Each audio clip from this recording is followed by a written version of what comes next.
아멘. 기독교 신앙의 큰 특징은 무엇일까요? 여러 가지로 기독교 신앙의 특징을 이야기할 수 있겠지만 기독교 신앙은 하나님과 우리가 함께 한다는 거예요. 그게 참 중요한 특징 중에 하나인 것입니다. 우리가 지금 이 주일날 어떤 부분을 가지고 설교를 하고 있죠? 사도신경을 가지고 설교하고 있습니다.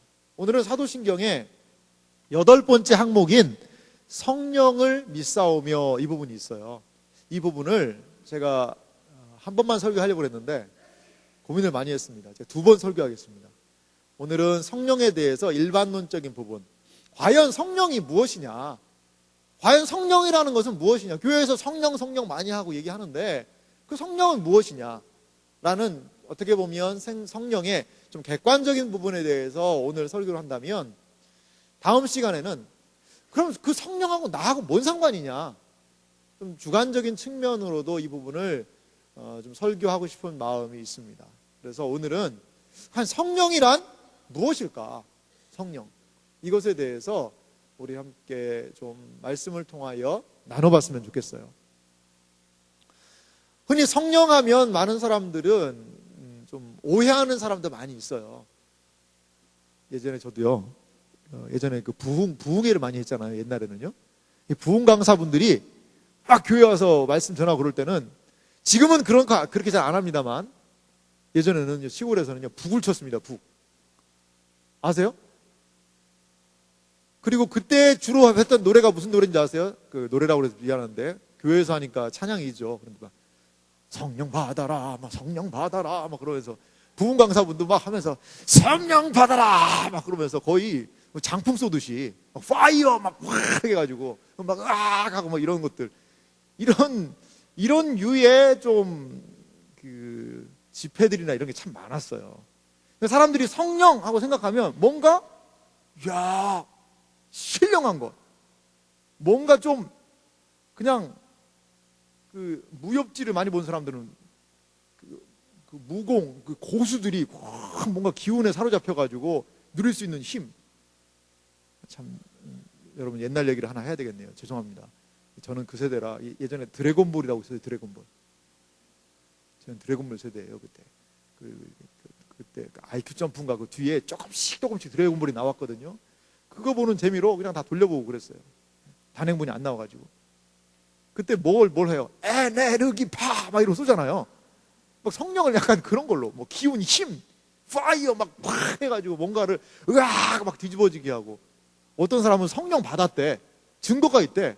그래서 막 옆구리를 보여주는 거야. 이 성령 불 받은 증거라는 거예요. 여기가 뻘건 거야. 그건 그 사람이 자기가 때려서 그래. 그건 내가 볼 때는 이런 막 때리면 빨개지잖아요. 여기가 이러한 뭐 성령 불을 받았다, 뭐 어떤 사람은 등에 있다, 이게 어떤 사람은 봤더니 그게 성령 받은 게 아니라 큰 점으로 알려진 그런 게 해일 수도 있는데, 아무튼 뭐 여러 가지로 이 성령이라는 그 말씀을 듣게 되면, 이야기를 하게 되면 온갖 혼란스러운 그런 게 참 많다는 거예요. 지금 지금도 좀 그런 부분이 좀 있는 부분들이 있어요. 어떤 좀 건전하지 못한 교회에서는 좀 그런 분위기, 사람들이 그 사람들을 이름하여 입신파라고 그러거든요. 입신파. 진짜요. 앞에서 인도하는 사람이 장풍을 쏩니다. 교회에서 있는 일이에요. 이게 그 중국 소림사 옆에서 이러는 일이 아니에요. 교회에서 일어나는데 막 기도하다가 그러면요 이렇게 서서 하다가 그냥 다 넘어져요. 그런 일들도 있고, 아니 사람 이렇게 해서 한 사람씩 나오라고 그래가지고 이렇게 툭 밀어요. 그럼 이렇게 해서 뒤에 쓰러지고, 그럼 막 머리 잘못하면 뇌진탕으로 죽을 수가 있잖아요. 근데 또 받아주는 사람이 있어요. 앞에 딱 넘어지면 받아주는 사람이 딱 받아줘가지고 입을 딱 덮어줘요. 잘하고 그런 일도 하고. 그러니까 이 온갖 성령이라는 이름하에 지금 교회에서 일어나고 있는 해괴한 일들이 참 많아요. 그러니까 성령하면 뭔가 좀 파이어, 뭔가 좀 뜨거운 거, 뭐 불, 능력, 이적, 역사, 막 그리고 막 울랄라 막 하는 뭔가 이상한 거. 그러니까 그 좀 신앙생활 안 하는 일반 사람들이 그 광경을 딱 보면 뭐라고 그래요? 야, 저 사람들 미쳤구나. 약간 이렇게 할 정도로 그런 일들이 많이 일어나기도 해요. 뭐 저는 성령께서 그렇게 역사하시는 것들을 아예 그러면 목사님 거부하고 부인하는 겁니까? 그런 건 아니에요. 그런 건 아닌데, 그런데 이 성령에 대해서 명확하게 이해를 하고, 그리고 그분이 어떠한 분이신지를 먼저 안 다음에 그러한 현상들에 대한 이해가 필요하다는 것이죠. 그런 현상들에 대한 이해가. 그래서 오늘 이 시간에는요, 성령 하나님이 여러분들과 함께 하시다는 것 여러분 믿으세요? 예, 이거는 우리 기독교 신앙의 가장 진리입니다. 진리예요. 예수님이 떠나가시고요. 예수님이 떠나가시고 그 남은 제자들에게 뭐를 얘기했냐면, 말씀하셨냐면요, 며칠이 있으면 너 예루살렘을 떠나지 말고 뭐 하라고 그랬어요? 기도해라. 기도해라. 기도하면 성령을 보내주겠다고 얘기하시거든요. 성령을. 우리 그 구절이 한번 좀, 사도행전 우리가 2장 폈죠? 2장 33절도 한번 읽어볼게요. 먼저 이 구절을 좀 읽고 좀 이해를 한 다음에 우리가 본문을 들어가는 게 좋을 것 같아요. 말씀을. 사도행전 2장 33절 말씀. 자, 졸린 사람은 더 크게 읽고 같이 한번 읽겠습니다. 시작. 하나님이 오른손으로 예수를 높이심에 그가 약속하신 성령을 아버지께 받아서 너희가 보고 듣는 이것을 부어 주셨느니라. 그러니까 예수님이 부활 승천하시고 성령이 오실 것이다 라고 이들에게 약속하셨다는 거예요. 그래서 아버지께, 성부께 성령님을 받아서 보내주셨다는 거예요. 이 땅 가운데 보내주셨다는 거예요. 여기서 뭐 받아서 보냈다 그러니까 약간 파이어 느낌이 좀 있어요. 어떤 걸 쫙 받아라 막 이렇게 있는데 그런 건 아니고요. 그래서 성령님은 성부와 성자 예수님이 보내시는 분이에요. 보내시는 분이에요. 그래서 이들이 오늘 사도행전 2장에 보니까 기도할 때 성령님이 그들에게 충만하게 임하신 사건을 우리는 사도행전 2장을 통하여서 확인할 수 있다는 거예요. 그래서 예수님이 떠나가셨습니다. 그리고 성령님이 믿는 사람에게 내려오시는 사건이 일어났다는 거예요. 구약 성경을 보면요, 구약 성경에도 성령님이 내려오실 때가 있었어요. 그런 표현, 이런 표현이 있어요. 여호와의 신이 충만하여, 이런 부분이 있었어요. 근데 그때 여호와의 신은 성령을 의미하는데 성령이 오셨다가도 어떤 사람이 그 기능을 하다가 떠나가시기도 하고 이런 일들이 있었어요. 구약 성경에는. 그러나 신약 시대에는 오순절 성령 강림 사건을 통하여서 성령이 그분을 믿는 사람에게 함께 한다는 거예요. 함께 사는 거예요. 함께 사는 거예요. 그래서 성령의 이것을 내주라고 얘기를 해요. 내주.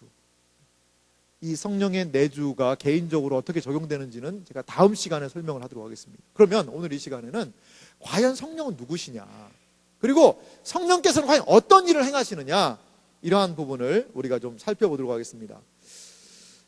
성령님의요, 이 명칭과 이 비유적인 표현들이 성경에 좀 살펴볼 수가 있습니다. 성령님에 대한 명칭은요, 구약 성경에 보니까 여러 가지로 성령님을 표현하고 있어요.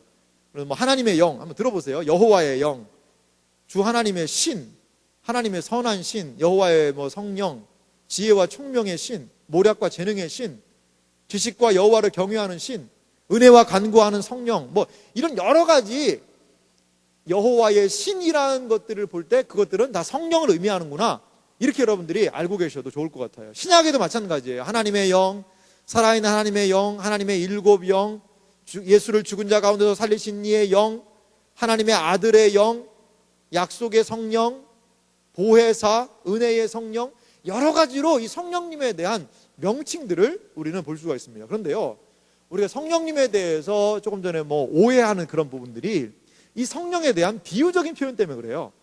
어떤 성경은요, 성령을 뭐라고 얘기하냐면요, 물로 상징하고 있어요. 물을 성령으로 이야기하고 있어요. 이 물은 너희 배에서 생수의 강이 나올 것이다. 이는 그들에게 주실 성령을 가리킴이라. 이 물을 성령으로 이야기하는 부분들도 있고요. 어떤 새는 불로 얘기하고 있어요. 오늘 오순절 성령이 뭐와 같이? 불로 임했잖아요. 불. 이런 부분들이 있고, 또 예수님 세례받을 때는 성령이 어떻게 임했어요? 비둘기 같이 임했다고 그러세요. 비둘기. 이런 부분들이 있고. 뭐, 인이다. 기름, 뭐, 도장, 뭐, 계약금과 같은 그런 보증금, 이런 의미가 있거든요. 이렇게 성령에 대한 다양한 표현들이 있는데, 이 비유적인 표현들을요, 좀 오해했기 때문에 성령을 어떤 분, 뭐 성령 받아라. 이 사람이 어떻게 성령 받아라 이렇게 얘기해요. 만약에 여러분, 제가 여러분들한테 설교할 때, 자, 여러분, 예수님 받아라. 느낌이 어때요? 자, 여러분, 이 시간 예수님 받으시거나 예수님 받아라! 이렇게 얘기하면 어때요? 목사님 왜 이렇게 불경하게 설교를 하냐? 아니면, 자, 하나님 받아라! 이렇게 하면 어때요, 여러분? 좀 뭔가 이상하잖아요. 근데 성령 받아라는 자연스럽단 말이야. 우리가 지금까지 그런 분위기 속에 좀 익숙해진 부분들이 있었던 거예요. 삼위 하나님이신데 이건 좀 잘못된 부분 아니겠어요?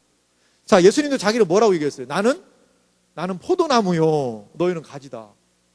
그러면 성령이 불이라고 실제적으로 이해한다면, 성령이 뭐 기름으로 이해한다면, 뭐 기름 부으심, 기름을 부어주셔서, 그러면은 예수님 포도나무니까 뭐 포도나무로 갔다가 뭐 예수님 어떻게 해야 되는 거예요? 예수님은 뭐라고 얘기했어요? 어린 양이라고 그러셨거든요, 자신을. 막 양을 끌고 와. 자, 이게 예수님입니다. 이게 말이 안 되잖아요. 성경의 이러한 비유적인 표현은 그 한 부분을 강조하기 위해서 그러한 비유적인 표현을 했다는 거지, 그것은 큰 오해라는 것이에요. 그래서 우리는 성령님은 인격적인 분이라는 것을 여러분들이 꼭 기억할 필요가 있습니다. 자, 그러면 인격적인 성령 하나님의 의미에 대해서 우리 한번 생각을 해보도록 하겠습니다. 인격적이란 말, 그게 무슨 말일까? 인격적이다. 애를요, 아이가 있어요, 집에. 아이가 있는데 엄마가 만약에, 엄마라고 그러면 엄마들이 미안할 것 같으니까 아빠라고 그럴게요. 아빠가 이 아이를, 아빠가 그냥 말로 안 해. 항상 툭툭 건드려. 야, 밥 먹어. 이 말도 안 하고 그냥 머리를 이렇게 툭 치면서, 야, 밥 먹어. 밥 안 먹으면 막 밖으로 뺏어버리고, 그리고 막 밥 굶기고, 그리고 조금만 있으면 막 때리고 막 계속 그래요. 그러면 뭐라고 그래요? 아, 왜 애를 그렇게 인격적으로 대우를 안 해줍니까? 이런 얘기 하잖아요. 얘는 뭐예요? 사람이잖아. 사람이면 뭐예요? 얘기를 해줘야지, 말로. 그러니까 이제 부모들이 항상 좀 애들 할 때, 위협할 때 이렇게 얘기하죠. 말로 할 때 잘 들어라. 말로 할 때 들어라. 이거 다른 말로 하면 인격적인 대우를 해줄 때 인간다운 행동을 하거라 라는 준말이죠. 이게 바로 말로 할 때 잘 들어라, 이거예요. 자, 이게 바로 인격적이라는 의미예요.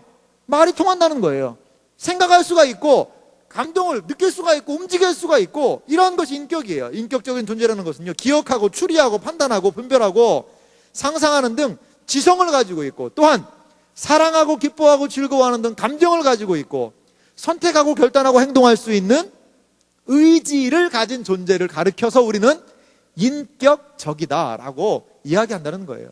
성령님이 인격적이시다는 것은요, 성령님이 지, 정, 의를 가지신 존재라는 거예요. 이 우주에요, 지정, 의를 가진 존재는 딱 세 존재가 있습니다. 뭐가 있을까요? 이런 인격적인 존재 세 가지는 뭐가 있을까요? 첫 번째는 사람이에요. 옆에 보세요, 옆에. 사람 맞나? 인격적인 것 같아요? 말로 할 때 잘 듣게 생겼어요? 잘 안 들을 것 같아? 말로 할 때 잘 들어야 돼. 졸린 사람은 좀 깨워주고. 그래요. 인격적인 존재라는 것은요, 사람이 인격적인 존재예요. 사람은 지성이 있잖아요. 감정적으로 느낄 수가 있어요. 그리고 행동할 수 있단 말이에요. 그리고 또 하나 인격적인 존재가 있어요. 그게 뭘까요? 천사가 있어요. 천사. 자, 여러분 옆에 보세요. 천사 있나? 날개 잃은 천사가 있다고요? 날개 잃은 천사. 그래요. 참, 그렇게요. 예, 맞아요. 천사도요, 하나님이 만드신 피조물 중에 인격성이 있습니다. 인격성이. 그런데 동물은요, 인격이 없어요. 그 진화론자들의 그런 주장들을 들어볼 때 제가 좀 답답한 건 그런 거예요. 아무리 저는 동물원 가서 원숭이를 지켜봐도 원숭이 지켜본단 말이에요. 이렇게 진짜 비슷하게 생겼다, 내 친구 비슷하게 닮았네, 그러면서 그냥 원숭이를 이렇게 보면 진짜 외형은 비슷해 보이죠. 근데 원숭이가 아무리 사람하고 더 외형이 닮는다고 그래도 원숭이가 면도를 해. 원숭이 면도 싹 하고 안경 하나 이렇게 딱 끼고 그리고 옷 딱 입혀놓고 허리 좀 구부정하지만 이렇게 좀 세워놓고 그러면 그게 사람이 야 진짜 봐 사람하고 똑같이 생겼지. 그러니까 야 너하고 너는 원숭이 후손이야 자손이고 뭐 이렇게 관계가 되는 거야 라고 하기가 어려운 게 원숭이에겐 뭐가 없어요? 인격이 없다는 거예요. 인격이. 목사님 우리 개는요 개 맑게 알아듣는데요. 야 이리 와봐. 눈치 살살 보면서요 개도요 개격이 있는 것 같아요. 그런데 인간같이요 그 원숭이 아니요 그 개였죠. 개가요 생각을 하고 사고하고 우리 주인이 맞아 요즘에 시험기간이라고 그랬지. 시험기간 때는 건들면 안 돼. 쟤 진짜 보통 때도 성질 더러운데 시험기간에 완전 까칠해가지고 그럴 때 그냥 가만히 있으면 좋아. 꼬리도 치지 말아야 돼. 그냥 숨어 있어야 돼. 이런 생각을 해가지고 주인의 그 감정을 같이 공감한다든가 그래가지고 의지적으로 행동을 한다든가 그건 아니거든요. 자, 동물들은 뭐에 따라서 움직이는 거예요? 그걸 뭐예요? 인격 때문에 움직여요? 그걸 뭐라고 불러요? 본능이잖아요. 본성대로 움직이는 거예요. 그들에게는 그런 본성이 있다는 거예요. 우리 근데 인간은 본성대로 움직이면 어떻게 돼요? 본성대로 움직이는 사람 뭐라고 불러요, 우리는? 짐승이라고 그러죠, 짐승. 네? 그 짐승남들은 뭔지 모르겠어요, 짐승남들은. 본성대로 움직이는 사람들인가, 이건. 그래요. 인간과 동물은 이런 인격적인 부분에서 이건 끊을 수 없는 그런 한계점이 분명히 있습니다, 여러분. 그래서 저는 진화론에 대해서 아무리 생각을 하고 참 잘하게 해주려도 진화론이 그 외형적인 건 얘기를 해요. 근데 내면적이고 영적인 것에 대해서는 이거는 잘 얘기를 못 해주는 부분이 저는 있다고 봐요. 하나님을 인간을 만들 때 인격적인 존재를 만들 때 그들에게 인격적인 독특함을 부여하셨다니까요. 그런데 그러한 차별을 하나님이 구별해 놓으신 그 구별을 완전히 무시해서 똑같이 만들어 버리면 그거 안 되는 거잖아요. 자, 그래서 우리는 이런 인격적인 존재가 인간과 더불어서 천사들 또한 하나님이 만드신 피조물로서 생각하고 판단하고 그리고 행동할 수 있는 존재들이라고 봐요. 여기 천사들은 뭐까지 포함될까요? 마귀와 귀신들까지 포함됩니다. 마귀와 귀신은 그냥 우스갯소리 장난감 아니에요. 진짜 존재합니다. 진짜 존재해서 성도들을 상당히 미혹해요. 그런 존재들이라고 봐요. 그런데 여러분들이 무슨 영화에서 보듯이 그렇게 하는 거 아니에요. 막 그냥 입에 칼 물고 막 해가지고 나온다던가. 고스트바스터 알죠? 테마사들 막 사람들 그 귀신같이 막 휙 들어가가지고 막 눈 뒤집어지게 해가지고 하는 그런 거. 엑소시스터 막 이런 종류는 아닌 것 같아요. 이런 건 아니고 상당히 좀 영적인 존재고 어떤 사람은 UFO 있잖아요. UFO 그게 마귀다 이렇게 생각하는 사람도 있는데 그건 참 잘 모를 일이죠. 모를 일이에요. 하지만 영적인 천사가 있고 분명하게 마귀와 귀신들은 존재한다는 것을 여러분 기억하시기 바라요. 그들이 다 인격적인 존재들입니다. 마귀는요 타락한 천사예요. 그가 의지를 가지고 하나님의 말씀을 거역해서 타락해서 마귀가 된 것이죠. 그 다음에요 인격적이신 분이 계세요. 마지막으로 우주에 있는 마지막 존재는 바로 하나님이십니다. 하나님이세요. 삼위 하나님께서는 지성을 가지고 계신 분이시고요. 느끼시고 감정을 가지고 계신 분이시고요. 그리고 또 직접 행동하는 분이세요. 그래서 이 삼위 하나님이 우주에 또한 인격적인 존재시라는 것이죠. 그렇다면요 성령님의 인격성, 그럼 성령님이 하나님이신데 이분에는 그럼 어떤 인격성을 어떻게 그럼 얘기할 수 있을까? 여러분 한번 잘 따라와 보세요. 제가 이 성경적인 좀 근거를 여러분들에게 주려고 그냥 얘기할 수 있죠. 성령님 인격적이십니다 이렇게 얘기할 수도 있겠지만 우리는 성경을 믿는 사람들이잖아요. 그럼 성경이 성령을 뭐라고 얘기하고 있는지에 대한 성경적인 근거점들을 한번 찾아보자는 거죠. 자, 첫 번째로요 성령님은요 지식을 가지고 계신 분이라는 거예요. 자, 고린도전서 2장 10절과 11절 말씀이 있는데요 우리 한번 좀 천천히 성령님이 어떠한 지식을 가지고 계신 분인가를 생각하면서 같이 말씀을 읽어봅시다. 읽습니다. 오직 하나님의 성령으로 이것을 우리에게 보이셨으니 성령은 모든 것 곧 하나님의 깊은 것까지도 통달하시느니라. 사람의 일을 사람의 속에 있는 영 외에 누가 알리요? 이와 같이 하나님의 일도 하나님의 영 외에는 아무도 알지 못하느니라. 여기 성령을 뭐라고 얘기하고 있어요? 성령은 모든 것 곧 하나님의 깊은 것까지도 안다는 거예요. 안다는 거예요. 그러니까 성령께서는 뭐가 있으신 거예요? 지식이 있으시다는 거죠. 하나님은 성령님은 아신다라고 이야기를 하고 있어요. 자, 둘째, 성령님은요, 감정을 가지고 계신 분이라는 거예요. 감정을 가지고 계신 분이에요. 로마서 15장 30절에 이런 말씀이 있습니다. 성령의 어떤 부분인지 한번 찾아보면서 읽어봅시다. 시작. 형제들아, 내가 우리 주 예수 그리스도와 성령의 사랑으로 말미암아 너희를 권하노니. 성령의 뭐라는 거예요? 사랑이 나와요. 성령의 사랑. 성령은요, 사랑하시는 분이라는 거예요. 어떤 물질, 어떤 기운이 사랑할 수 있어요? 아니에요. 못한다는 거예요. 로봇가 사랑할 수 있어요? 아니에요. 못한다. 이 물을 사랑하는 사람은 있을 거예요. 물을 좋아하면. 하마라던가. 물을 엄청 좋아하잖아요. 나는 물을 사랑해. 하지만 물이 하마한테 하마야 나도 너를 사랑해. 이렇게 할 수는 없잖아요. 사랑을 한다는 것은 뭐예요? 인격적인 존재라는 거죠. 인격적인 존재. 성령께서는 사랑을 하고 계신다는 거예요. 이런 부분들을 볼 수가 있어요. 또 하나, 그 성령의 한 부분을 에베소서 4장 30절에 볼 수가 있는데요. 에베소서 4장 30절 말씀 같이 읽어보겠습니다.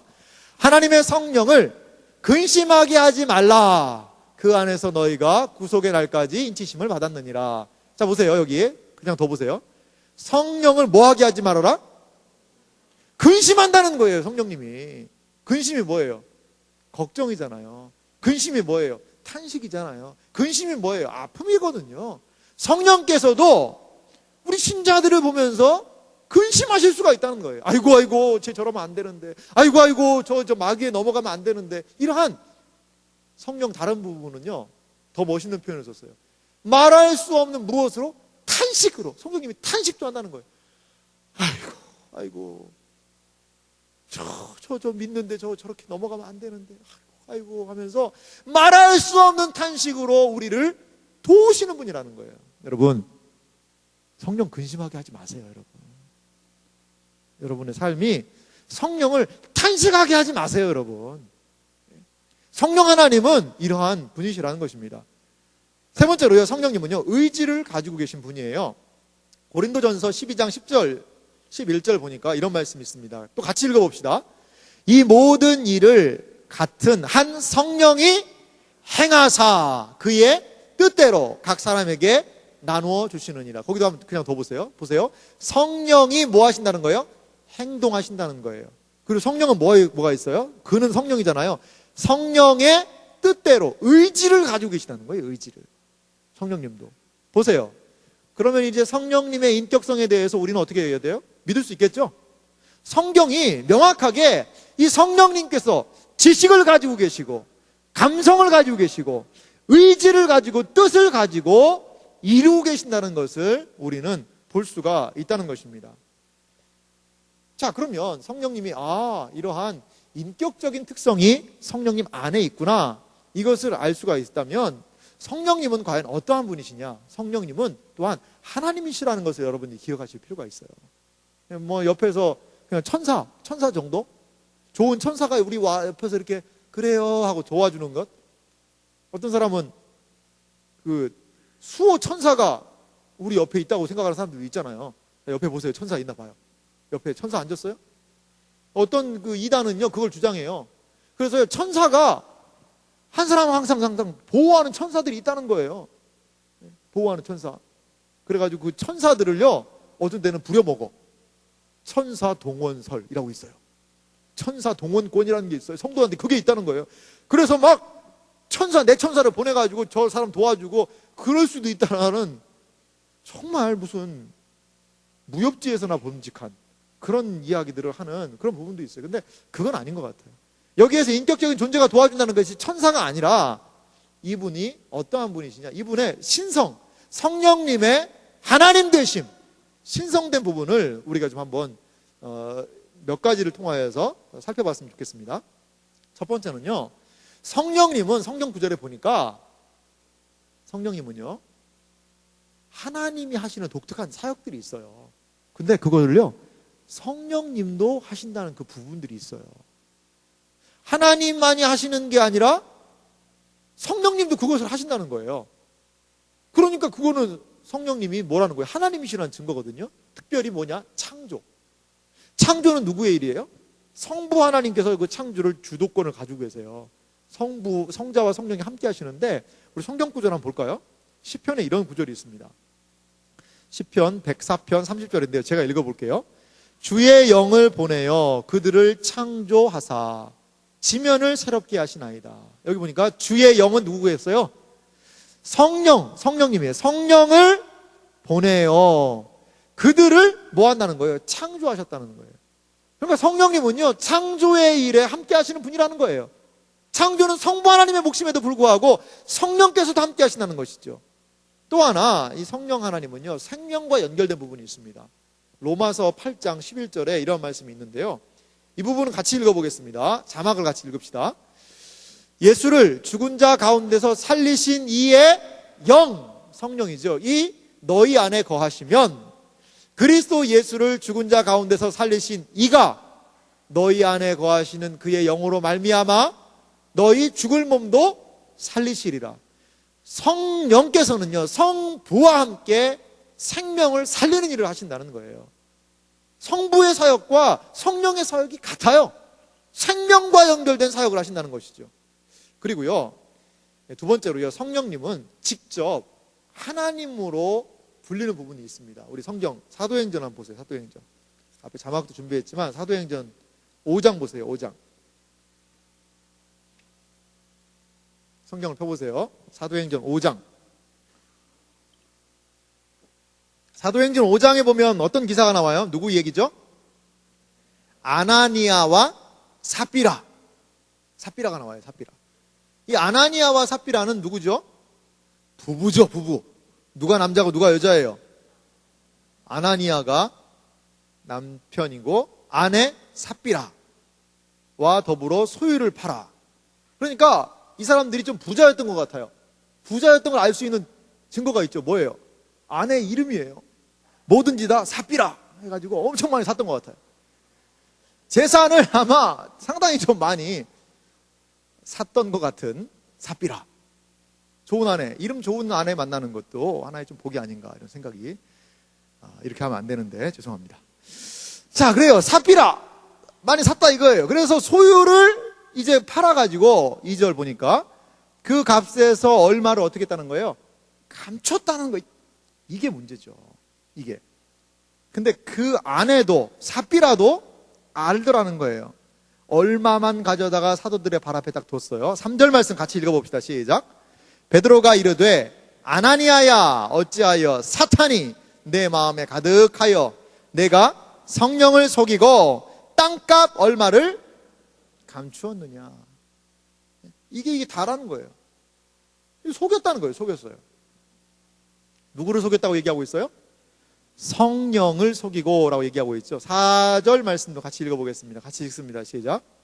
땅이 그대로 있을 때에는 내 땅이 아니며 판 후에도 내 마음대로 할 수가 없더냐. 어찌하여 이 일을 내 마음에 두었느냐. 사람에게 거짓말한 것이 아니요 하나님께로다. 3절은 누구에게 속였다고 그랬어요? 성령을 속였다고 얘기하고 있죠. 4절은 근데 누구에게 한 거라고 그러는 거예요, 이게? 하나님께 한 거라는 거예요. 그러니까 성령님에 대해서 무엇이라고 소개하고 있는 거예요?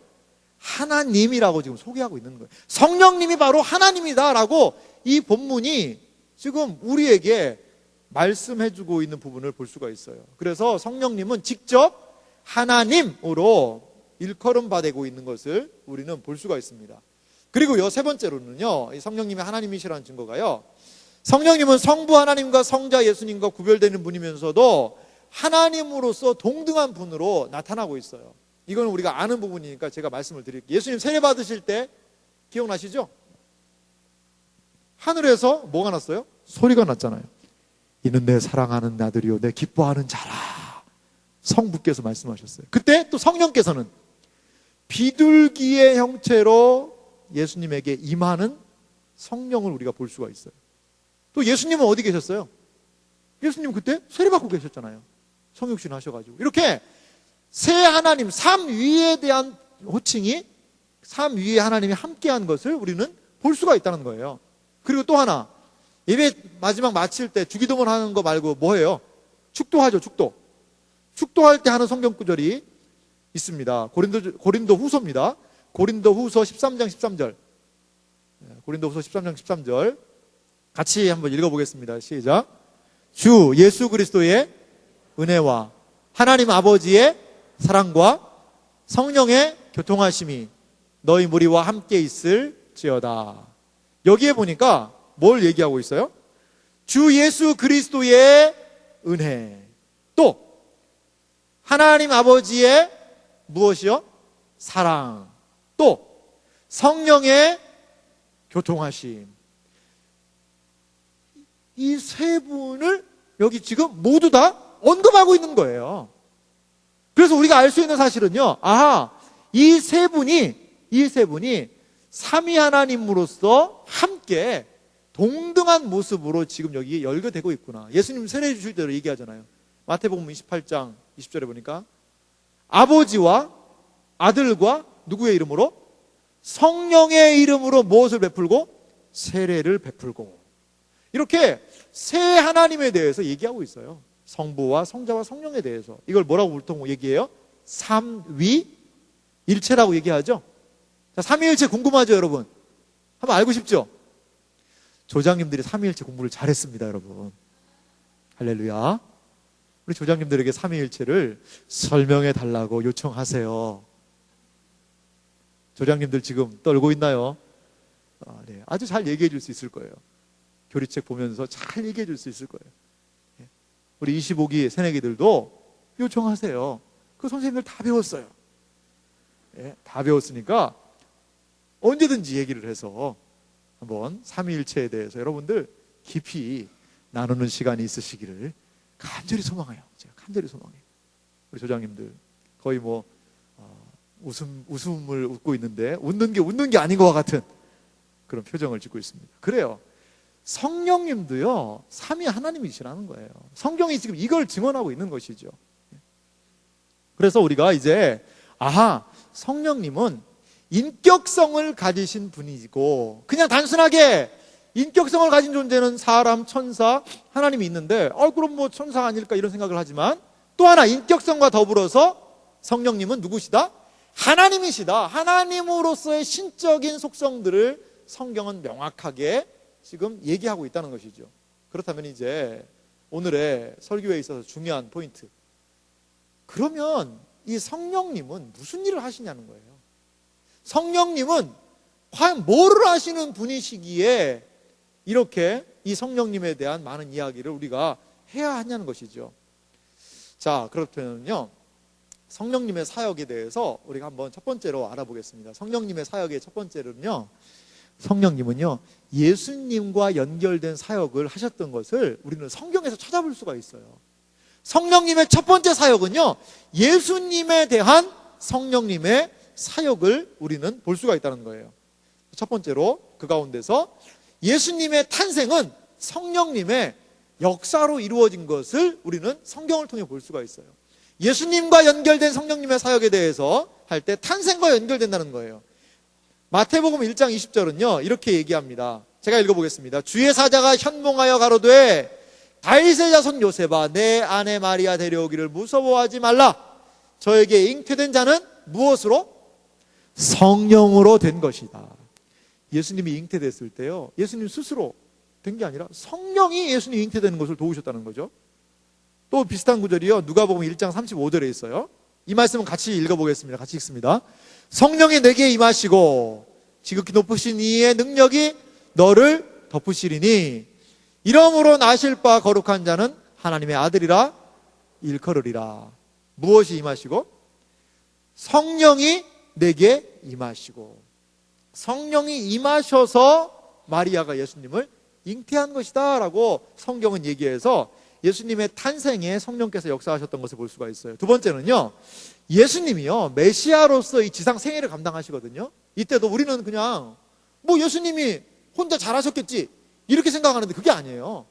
성경을 좀 엄밀하고 꼼꼼하게 읽어보면요, 예수님이 하시는 모든 사역에 성령님이 함께 하셨다는 것을 우리는 볼 수가 있습니다. 그래서요, 누가복음 세례받으신 구절인데요, 3장 21절 그 부분 한번 읽어볼까요? 같이 읽어보겠습니다.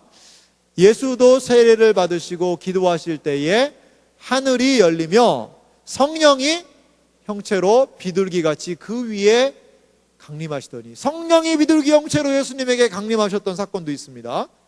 누가복음 4장 1절은 이렇게 얘기하는 부분이 있어요. 같이 읽어보겠습니다.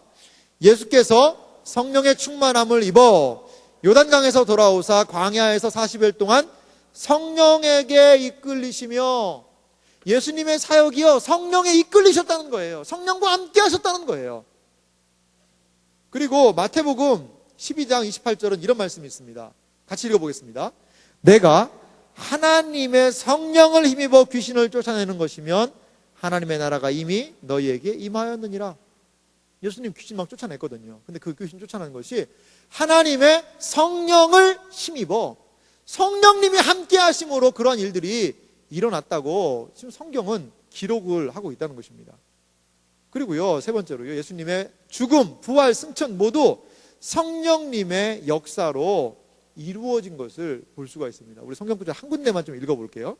히브리서 9장 14절에는요 이런 부분이 있습니다.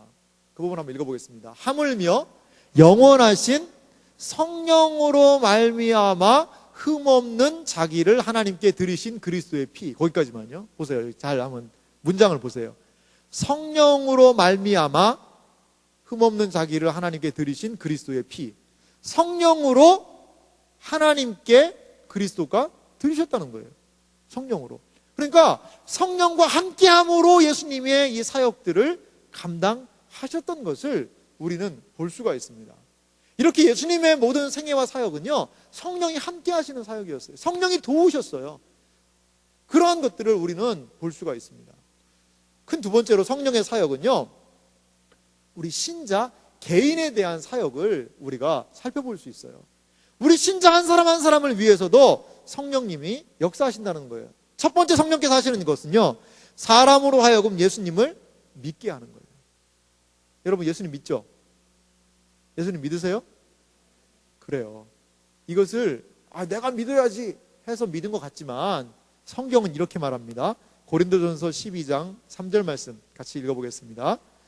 성령으로 아니하고는 누구든지 예수를 주시라 할 수 없느니라. 성령으로 아니하고는 누구든지 예수를 주님, 나의 주님이십니다, 하나님이라고 부를 수가 있다 없다? 없다는 것입니다. 여러분이 다른 사람의 강요와 협박에 의해서가 아니라 중심에서 성령 하나님을 주님으로 고백한다면, 그것은 여러분 예수님을 주님이라고 고백한다면 여러분 안에 성령 하나님이 역사하셨다는 것을 여러분 믿으시기 바랍니다. 성령 하나님은요, 우리로 하여금 예수님을 하나님으로, 하나님을 또한 계속해서 믿을 수 있는 믿음을 주시는 분이시라는 것을 여러분 기억하시기 바랍니다. 그리고요, 두 번째로 더 중요한 부분이 있는데요, 성령님은요, 예수님이 이루신 구원을 신자들에게 적용하시는 사역을 한다는 거예요. 적용. 이 적용이라는 것이 상당히 좀 중요한 부분입니다. 이 적용이라는 것은요, 여러분 이런 걸 한번 생각해 볼 수도 있는 것 같아요. 어떤 지역에 물이 너무 없어요. 물이 없는데, 그러니까 좀 댐을 만들어야 되겠다 해서 댐을 만들었어요. 댐을 만들고, 그래서 이렇게 그 물 없는 지역에 그쪽에 물을 공급하자라는 그런 것들을 계획을 세웠다고 해봐요. 그러면 이 사업을 하기 위해 가장 먼저 해야 되는 게 뭐겠어요? 계획이죠, 계획. 댐을 뭐 해야 돼요? 설계를 해야 되잖아요, 설계. 자, 설계하면 그 끝나요? 아니잖아요. 설계한 다음에 뭐 해야 돼요? 시공을 해야 되죠, 설계도 도면대로. 그래서 시공을 하죠, 시공. 그럼 시공하면 그럼 끝입니까? 아니잖아요. 이제 상수도 업자가 파이프라인을 연결을 해가지고 각 가정에다가 뭘 공급해 줘야 돼요?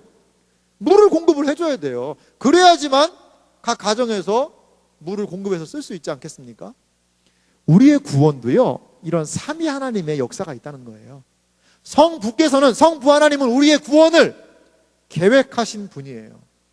성자 예수님께서는 그 계획된 구원이 실질적으로 이루어지도록 구속을 통하여 십자가의 죽으심을 통하여서 구원을 이루어 놓으셨어요.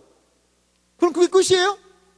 아니죠. 성령 하나님께서 예수님 안에서 이루어진 이 구원의 역사를 한 사람 한 사람의 영혼과 심령에게 뭐 하시는 거예요? 적용하신다는 거예요. 이게 성령님의 가장 큰 사역이에요. 예수님으로 말미암는 놀라운 구원의 역사를 한 사람 한 사람에게 적용하셔서 그들에게 하나님의 놀라운 구원의 역사, 하나님이 믿어지고 새 생명의 역사가 일어나고 하나님을 의지하며 살아가는 사람으로 달라질 수 있도록 그들에게 성령 하나님이 우리에게 하나님의 놀라운 일들을 적용하신다는 거예요. 이것이 바로 성령님이 우리 각 개인에게 하는 중요한 일들이라는 것입니다. 마지막으로 성령이 하시는 일이 있어요. 그것은 무엇일까요? 그것은 교회 안에 성령님이 역사하십니다. 성령님의 사역 세 번째로는요, 교회에 대한 성령님의 사역을 우리는 생각해 볼 수 있어요. 첫 번째는요, 많은 사람들에게 성령님은 각 사람들에게 은사를 주세요.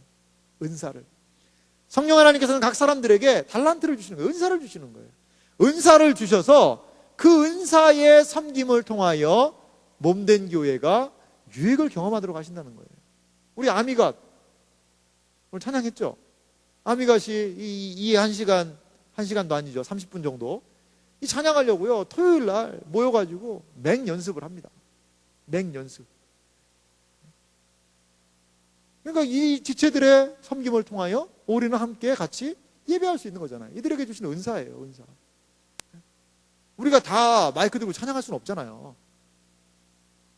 마이크 들고 노래했을 때 좀 힘든 지체들도 있잖아요. 사실은 여러분들 다 찬양도 잘한다고 믿습니다만 우리 교회는 없는 것 같아요. 딴 데는 좀 있더라고. 좀 마이크를 좀 내려놨으면 좋겠다. 좀 이런 생각이 들죠. 근데 그 짓이 찬양하는 걸 막는 거 아닙니다. 하지만 마이크만 내려놓고 찬양하면 좋겠다. 예, 그 은사거든요. 은사를 통하여 섬기는 거예요. 여러분, 들어올 때 우리 예배위원들이 뭘 나눠줬어요?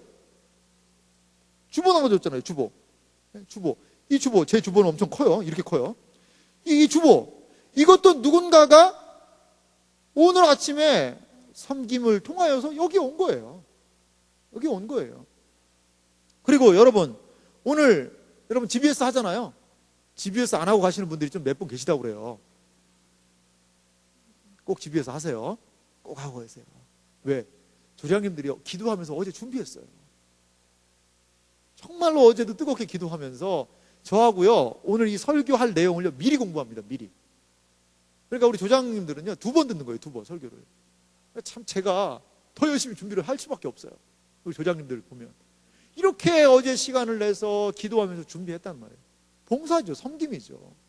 그것을 통하여서 몸된 교회를 더 유익하게 하는데, 이러한 모든 것들을 주장하시는 분이 누구라는 거예요? 성령 하나님이시라는 거예요. 우리 조장님들을 하나님께서 사용하고 계시는 거예요. 쓰고 계시는 거예요. 여러분들의 있는 각양 아름다운 것을 통하여서 하나님은 몸된 교회를 더욱더 아름답게 하신다는 것을 여러분 기억하시기 바라요. 그리고요, 성령께서는요, 그 각양 은사를 통하여서요, 하나님의 은혜를 나타내시는 부분이 분명히 있어요. 각 사람들에게 은혜를 주세요. 은사를 주세요. 그 은혜와 은사를 통하여서 야, 저 사람이 잘났구나, 그 사람이 높여지는 게 아니에요. 아하, 하나님의 은혜가 크구나, 하나님이 높아진다는 거예요. 그렇기 때문에 은사를 가진 사람들은 교만하면 안 됩니다. 야, 내가 잘났으니까, 이거 아니에요. 아, 하나님이 나를 통하여서 하나님의 아름다움을 드러내시는구나, 하나님이 여러분들을 사용하시는 것을 기쁘게 여기시기 바랍니다. 그리고 여러분들도요, 섬겨야 돼요. 몸된 교회. 여러분 섬기세요. 정말 섬겼으면 좋겠어요. 뭘 섬길지 모르는 사람들은요, 우리 전도사님들, 리더들한테 얘기하세요. 그럼 여러분들에게 정말 너무나도 섬겨야 되는 자리가 많은데 그냥 왔다 가지만 마시고, 몸된 교회 구석 주보를 접는 일도부터 해서 그 예배실에 떨어진 먼지라도 없나 이런 거 하는 거 심지어는 우리 5층에 보면 막 나무도 있고 물도 줘야 돼요. 이거 물이라도 주는 것도 좀 섬기고. 저는요, 식물은 잘 키워요. 그런 분 계시잖아요. 그거 은사예요. 어떤 사람한테는 식물이 가면 어떻게 돼요? 말라요, 말라. 그런 사람도 있어요. 거의 식물의 무덤. 가면 무조건 드라이가 되는 거예요, 드라이.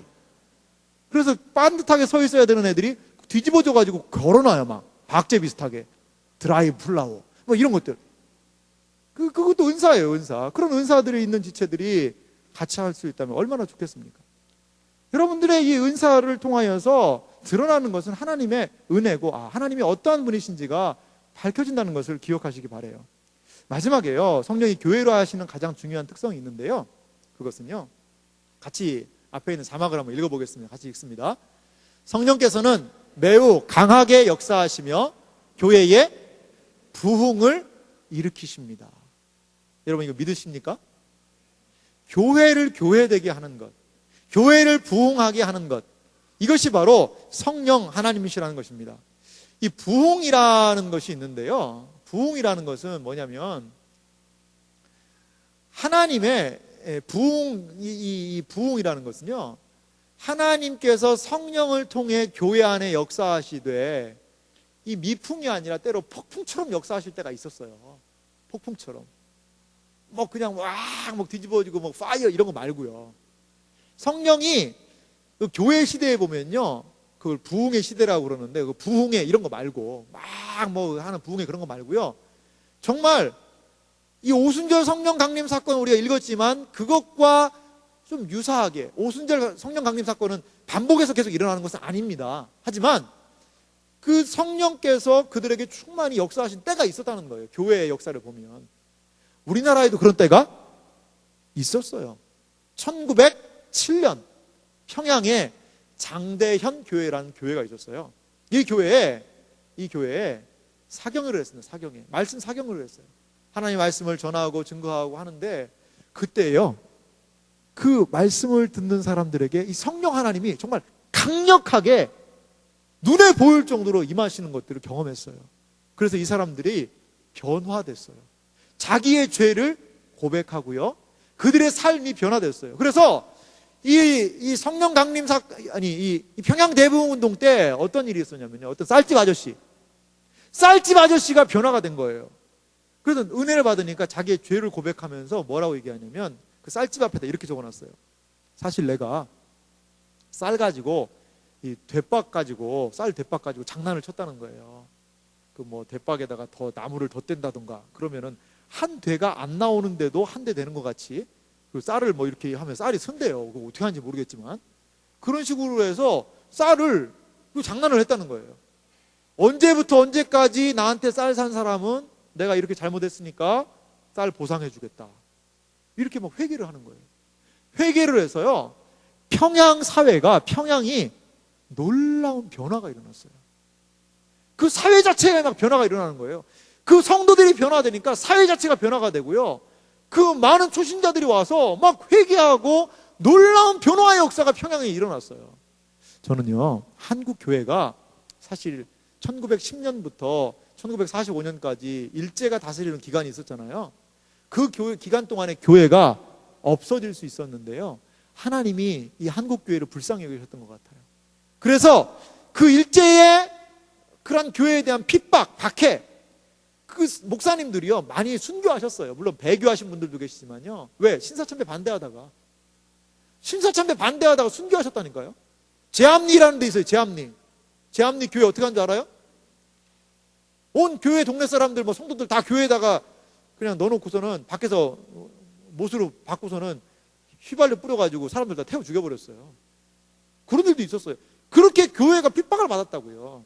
만약에요, 평양 대부흥 운동이 한국에 없었더라면, 그러한 하나님이 우리와 함께 하신다는 강력한 은혜의 역사가 없었더라면 일제 36년 그 기간 동안에 한국 교회는 없어졌을 수도 있을 거예요. 이렇게 교회가 살 수 있도록, 교회로 하여금 교회될 수 있도록 성령 하나님이 역사하신다는 거예요. 우리도 기도해야 돼요. 성령 하나님, 우리 새벽 있을 교회 위에 은혜를 베풀어 주십시오. 부흥을 허락하여 주십시오. 그래서 하나님에 대해 잘 알지 못하는 사람, 하나님에 대해서 잘 알지 못하고 뒤로 많이 물러나 있는 사람들이 이 공동체를 통하여 성령의 역사를 통하여 새롭게 하나님을 경험하고 놀랍게 하나님을 고백하는 그러한 일들이 우리 공동체에 있게 해달라고 우리 기도해야 돼요.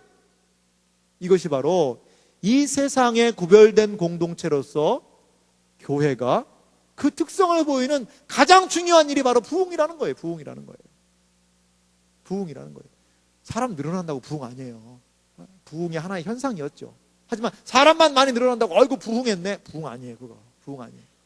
진정한 부흥이라는 것은 한 사람 한 사람에게 성령이 충만히 역사하여서 정말 오랫동안 여러분 영적 침체와 같은 신앙생활, 간신히 주일날 교회 나와서 흐느적거림으로 예배드리고 라이크 좀비같이 그냥 이렇게 하다가 끝나기가 무섭게 그냥 이렇게 가는 이런 사람들에게 성령이 역사하실 때 생기가 일어나는 거예요. 아, 그래, 우리 조장이 나를 기다렸어. 이제는 가야 돼. 나를 위해 기도했어. 이게 막 느껴지는 거예요. 느껴지는 거예요. 우리 전도사님 내 전화를 스팸으로 돌려놔 버렸는데 이제는 내가 스팸을 풀리라. 전도사님 회개합니다. 이러면서 돌아오는 일들, 이게 성령의 역사예요. 교회가 뭔지를 보여줄 수 있어야 돼요. 성령이 역사하심으로 말미암아. 교회가 그냥 모여서 재밌는 얘기하고 그냥 뭐 상 주고 잘합니다, 좋습니다, 이런 게 교회 아니에요. 세상과는 분명히, 여러분 잘 변합니까? 사람이? 잘 변해요? 어떤 사람들 담배 피다가 담배만 끊어도 아이고 저 사람 살인도 할 사람이라고 그래요. 물론 요새는 하도 담배값 비싸니까 그냥 다 담배 끊어버리는 사람 많지만요, 이렇게 하나가 변하는 것도 쉽지가 않은데 성령님이 함께 하실 때, 성령 하나님이 인듀얼링 그 마음속에 함께 하실 때 이러한 놀라운 변화의 역사가 생긴다는 거예요. 성령이 역사하실 때 생기는 개인적인 변화에 대해서 제가 다음 시간에 설교하겠습니다만, 우리는 교회에 이러한 성령의 역사가 임하시기를 기도해야 돼요. 간절하게 사모해야 돼요. 우리 근데 그런 게 뭔지도 모르잖아요. 그냥 교회에 오면 되는 거지 라고 알고 있잖아요. 아니에요. 그렇지 않아요. 기독교 신앙은요, 여러분들이 알고 있는 것보다 훨씬 더 큽니다. 커요. 훨씬 커요. 고래 잡으러 낚싯바늘에다가 지렁이 껴가지고 고래 잡으러 낚싯대 들고 간다 그러면 여러분 그거 어때요? 보기에 여러분? 우습죠? 우습잖아요. 고래를 그렇게 잡을 사람이 어디 있어요? 고래가 그걸 물으면 어떻게 돼요? 사람이 딸려가겠죠. 여러분 그렇게 생각하고 있어요. 교회 생활을 그냥 낚시하는 거, 뭐 교회 가면 은혜 생활하는데 뭐 이 정도 될 것 같아. 은혜 생활을 한 요 정도? 뭐 요 정도면 뭐 은혜 생활이지 뭐. 아니요, 그렇지 않아요. 요 정도가 아니라요, 여러분, 여러분들 들어서고 확 던지니까 그냥 물속에 쫙 들어가는 것 같이, 그게 바로 성령 안에서, 신앙 안에서의 놀라운 세계가 분명히 있어요. 여러분 그걸 좀 믿으시고 내 삶이 변화가 되고 나의 가치관이 달라지고 나의 죄악된 습관들이 끊어지는 일들이 일어난다는 거예요. 제가 직접 만난 분이에요. 그분이 이제 간증을 해서 알게 됐는데요, 이분이 신앙생활 안 하시는 분이었어요. 신앙생활 안 했어요. 철저하게 자기 자신 믿고 있는 사람이고 잘 나가는 사람이었어요. 부동산 가지고 뭐 한 번 뭐 할 때 뭐 한 번 건수 잘하면 한 달에도 한 몇 억씩 벌었대요. 이분이 잘 나갈 때. 그런데 이분이 신앙을 믿게 됐어요. 물론 그 전에 무슨 일이 있었을까요? 잘 나가던 게 잘 안 된 부분도 있는 것 같아요. 안 돼. 그래가지고 막 안 되기도 하고. 근데 이제 교회를 어떻게 하다 가게 됐는데, 자기가 좀 하나님한테 그런 기도를 했대. 아니 내가 하나님 믿는데 그럼 좀 변화 좀 받게 해달라고, 뭔가 좀 변해야 되지 않겠냐고. 자기가 중학교 때부터 담배를 폈대요. 좀 일렀죠. 좀 일찍 피고 있는데 중학교 때부터 담배를 폈는데 이걸 끊지는 못하는 거예요. 그래서 담배 끊게 해달라고 기도를 했다는 거예요. 그래서 진짜 견뎌지더라는 거예요. 그래서 야, 대단하다. 근데 어느 날 정말 담배가 피고 싶더래요. 그래서 한 배 폈대요. 담배를 폈는데, 제가 자세가 너무 잘 나오나요 지금? 그런 거 아니죠? 네, 저는 아니에요. 저는 안 펴봤는데.